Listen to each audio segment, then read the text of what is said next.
6 na bagay na kailangan mong itigil ngayong 2024. Una, itigil ang sobrang pag-iisip dahil ito ay nagdudulot ng stress at magpapahirap sa iyo sa kasalukuyan.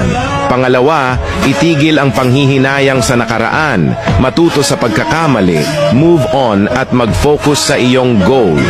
Pangatlo, itigil ang pagkumpara ng sarili sa iba sapagkat ang iyong tadhana ay iba ng sa iba.